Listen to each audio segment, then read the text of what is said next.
Hello, Local 304. I know last week was Friday was our plan to do our update, but things got busy and hectic and we weren't able to do it. So it's Monday and we'll give you kind of the week's synopsis of last week and what's happening in Local 304. So I wanted to start out today with one of our asks again. You know, we put a lot of emphasis in these meetings about our organizing, and the AFL-CIO is holding some organizer training coming up the first week of November, 7th, 8th, 9th, and 10th, 7th being a travel day. And the executive board has approved the wages, lost time, hotel registration, and everything for that. And so I'd really like to get a good group to head down there with David and get in on that organizing training. So then when we have targets, we've got a little army that we can mobilize to help out with that. So I will be reaching out to some folks, but if you are interested in that, please contact the hall. Call either myself or David Galvin so we can talk to you about logistics and get you involved in that. So really appreciate it. That's the heartbeat of our local union, is to continue to grow. You know, they talk a lot about the strength of a union is in the weakest link of a member, and we definitely need to strengthen all that up. So stay in touch with us about that. Along that line, we will be doing our line clearance negotiations. I know what you're thinking. It took us 8 months last year in order to get to a successful contract, and so it seems like just yesterday the ink's hardly dry, and we're going to be back at it again. So working on dates currently, but it looks like somewhere between the middle to the end of November. So what that means to all you line clearance members out there is you're going to be seeing David and possibly Chris Ubel heading out different job sites and talking to you about proposals. And then what I'd really like to do is bring everybody that's going to be at the table together like the week before, so that we can go through those proposals and make sure we've got the right ones to go to the table.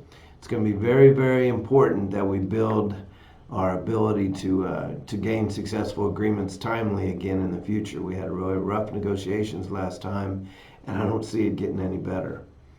Along that same line, I want to talk again about line clearance employees that choose not to become members, and then the company rolls you out of town and how you lose your benefits. So just to cut to the chase, that when you're working on Westar Energy property, the contractor has to pay into your benefit funds regardless of whether you're a union member or not. But when you leave the state of Kansas and go work somewhere else, then that makes a difference, because those of the non-members, when they go to a unionized state to work, they don't have that electronic reciprocal system put in place for their benefits to come back.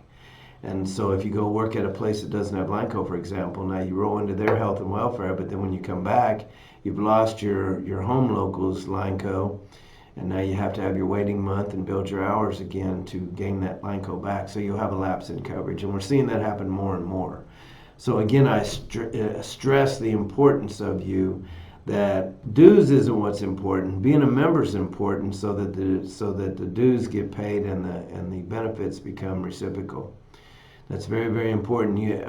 Talking to a member here last week that was telling me that going to work in non-union property outside Westar Energy and losing benefits even. So it's very, very important that you understand the expectation, and that's got to follow through in order to make sure that you don't lose your benefits while you're working out of state. KGAS has our joint labor management team meeting coming up this week, so I get the opportunity to meet with the new apprentices down in Manhattan first, and then we'll hold the JLMT meeting. It looks like we have a full agenda. So all you KGAS members out there, be watching, because about a week or so after that meeting, the minutes get sent out to the stewards, and so those will be available for you to see what's happening with Kansas Gas Service and Local 304. Looking forward to a good JLMT meeting. I haven't had the opportunity to go for a couple of quarters, so I'm looking forward to being there, and I know Gene and Brad do a great job in those meetings, but I also like to stay in touch with that, so I'm glad I can be there this Thursday. As usual, I'll give you a couple of Westar updates.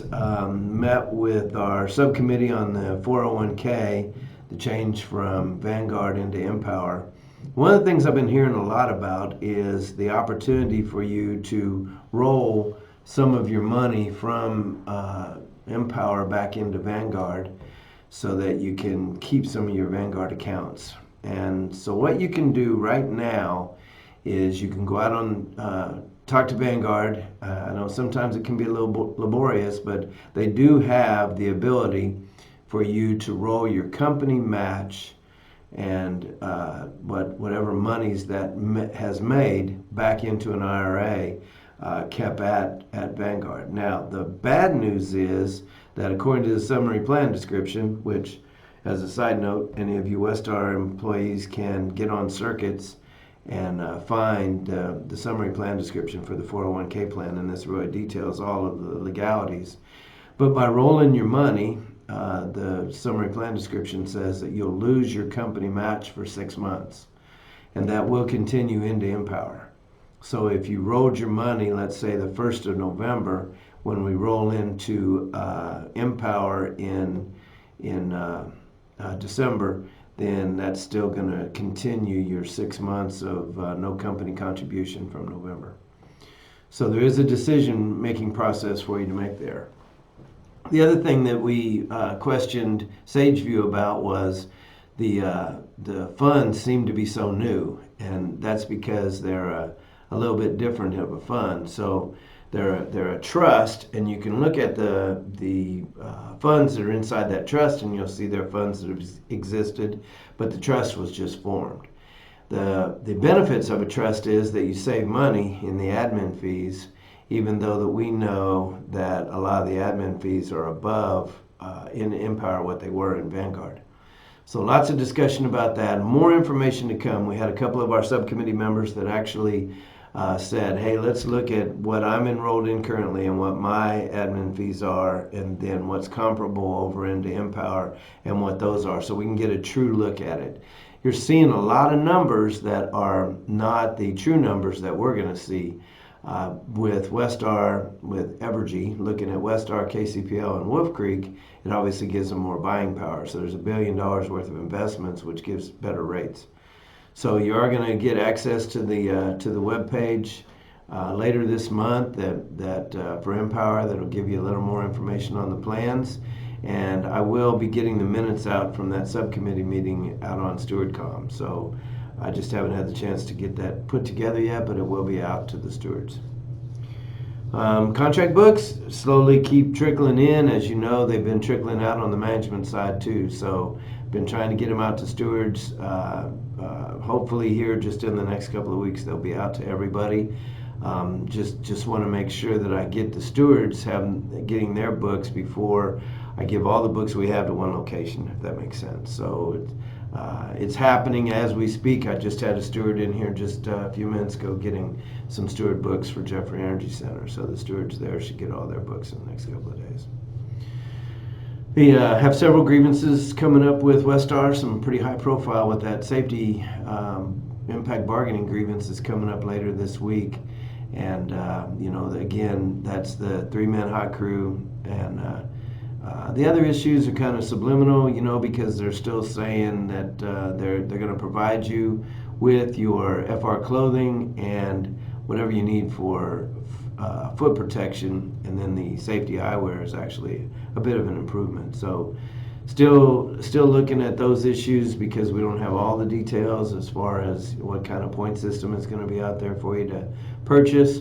But the bottom line is that they understand that since you need it, they'll have to provide it. So if regardless of how many dollars they give you to spend or how many points you get to spend, if the clothing becomes ruined, then they will have to replace it for you. So you don't have to worry about running out of money or out of points and not having the clothes to protect yourself with.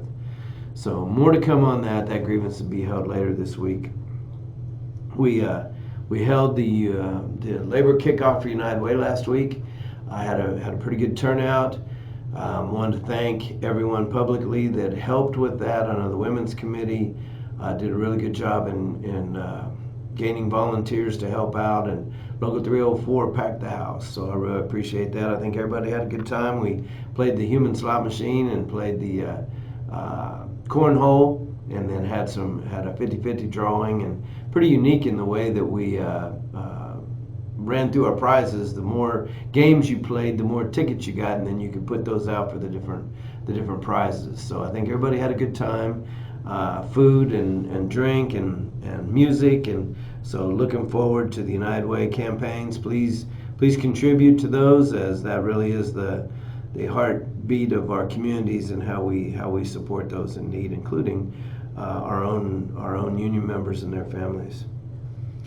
There's one last thing. When we always talk about organizing, and there's a lot of organizing going on both internally and externally.